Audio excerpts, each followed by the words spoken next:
O Senhor esteja convosco. Ele está no meio de nós. Proclamação do Evangelho de Jesus Cristo segundo João. Glória a vós, Senhor. 6 dias antes da Páscoa, Jesus foi a Betânia, onde morava Lázaro, que ele havia ressuscitado dos mortos. Ali ofereceram a Jesus um jantar. Marta servia e Lázaro era um dos que estavam à mesa com ele. Maria, tomando quase meio litro de perfume de nardo puro e muito caro, ungiu os pés de Jesus e enxugou-os com seus cabelos. A casa inteira ficou cheia do perfume do bálsamo. Então falou Judas Iscariotes, um dos seus discípulos, aquele que o havia de entregar. Por que não se vendeu este perfume por 300 moedas de prata para as dar aos pobres? Judas falou assim, não porque se preocupasse com os pobres, mas porque era ladrão. Ele tomava conta da bolsa comum e roubava o que se depositava nela. Jesus, porém, disse: deixa, ela fez isto em vista do dia de minha sepultura. Pobres sempre os tereis convosco, enquanto a mim nem sempre me tereis. Muitos judeus, tendo sabido que Jesus estava em Betânia, foram para lá, não só por causa de Jesus, mas também para verem Lázaro, que Jesus havia ressuscitado dos mortos. Então, os sumos sacerdotes decidiram matar também Lázaro, porque por causa dele, muitos deixavam os judeus e acreditavam em Jesus. Palavra da salvação. Glória a vós, Senhor.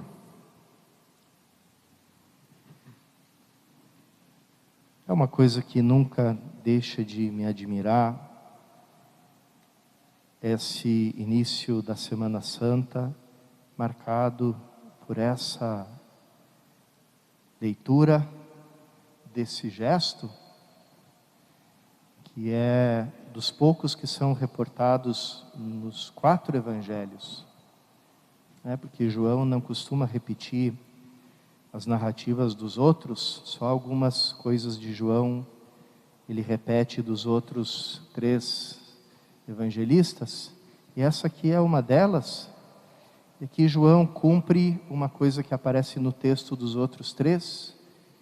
Jesus diz assim: onde quer que seja anunciado esse evangelho, vai ser também anunciado o gesto desta mulher. E por que é tão importante para Jesus esse gesto? Os outros evangelistas também dizem que o vaso do perfume era um vaso de alabastro. Alabastro é uma pedra muito bonita, que é translúcida, deixa passar a luz. Aquele que muitos acham que é um vitral lá na Basílica de São Pedro do Vaticano, aquele vitral do Espírito Santo, lá na Cátedra de São Pedro, no altar da Cátedra. Aquilo não é vidro, é alabastro, e ele deixa passar a luz como se fosse um vitral. E os outros evangelistas contam que não só Maria de Betânia derramou todo o perfume, que era caríssimo, como também quebrou o vaso de alabastro, de maneira a inutilizar ele, e não fosse mais usado para nada. Eles contam também que os outros discípulos protestaram contra esse desperdício, entre aspas, e enquanto que João coloca essa reclamação na boca de Judas, provavelmente Judas se queixou e os outros fizeram coro disso. E Jesus, pelo contrário, repreende eles e mostra como é grande esse gesto, esse desperdício dessa mulher. E por que a igreja nos faz escutar essa leitura desse desperdício justamente no início da Semana Santa, porque ela nos fala de uma coisa que é a chave para entender tudo aquilo que a gente vai contemplar na Semana Santa. A última ceia, a paixão de Cristo, a sua morte, a sua ressurreição. E o nome dessa chave é a gratuidade. A gente, mesmo no ambiente da igreja, acaba se contaminando tanto com uma lógica do mundo que é a lógica do comércio, né? A lógica do pagamento, da paga, da utilidade, a lógica da retribuição, a lógica da cobrança. E aquilo que Jesus faz com toda a sua vida é mostrar como é a lógica da criatura nova, da nova criação, que Ele vai inaugurar com a sua morte e ressurreição, que é a lógica da gratuidade, a lógica do amor misericordioso, ou seja, do amor que se entrega a quem não pode retribuir, e a lógica da graça. Essa é a chave para a gente entender tudo. Então, o gesto dessa mulher, o desperdício aparente dela, foi o gesto profético que preparou, e Jesus fala isso, como aquele gesto prepara todo o mistério que vai acontecer depois, porque é um gesto feito já antecipando essa gratuidade, essa outra lógica, a lógica da graça, que é própria, e inaugurada por essa nova criação que surge da ressurreição de nosso Senhor. Sem essa lógica da gratuidade, o mundo não tem saída nenhuma. Se a gente for viver somente da lógica da retribuição, que é a lógica da justiça humana, a gente torna o mundo um lugar insuportável. Aquilo que os romanos diziam, summum ius, summa injuria. A justiça levada ao extremo gera a injustiça. Por que é injusto? Porque não corresponde à verdade do ser humano. Nós somos criaturas gratuitas, saindo da mão do Criador por pura bondade, por pura gratuidade. A gente vê isso em todos os níveis. O ser humano não pertence à cadeia ecológica. Nós não estamos no menu de nenhum animal. Por isso a nossa relação problemática com a natureza, com a criação, porque de certo modo a gente não faz parte da cadeia.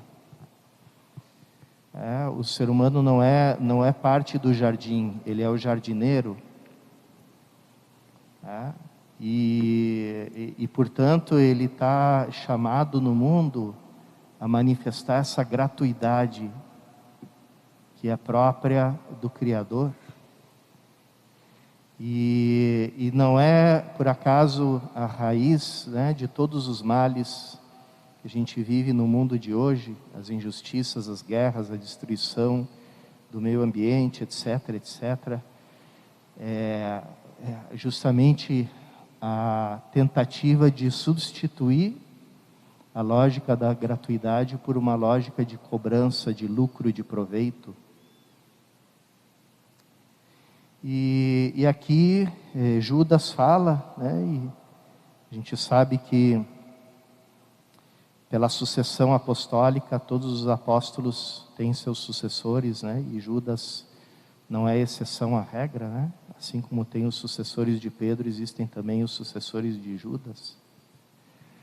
Então, a igreja vive debaixo dessa tentação de não manifestar a gratuidade e não manifestar o perdão, e de considerar tudo desperdício e tudo inutilidade. Quantas vezes eu digo para as equipes de pastoral, não vamos nos reunir para decidir assuntos. Por que a gente não se reúne só para se reunir, só para estar juntos? Eu brincava com os padres, né, que a minha plataforma, o meu lema era menos reunião e mais churrasco.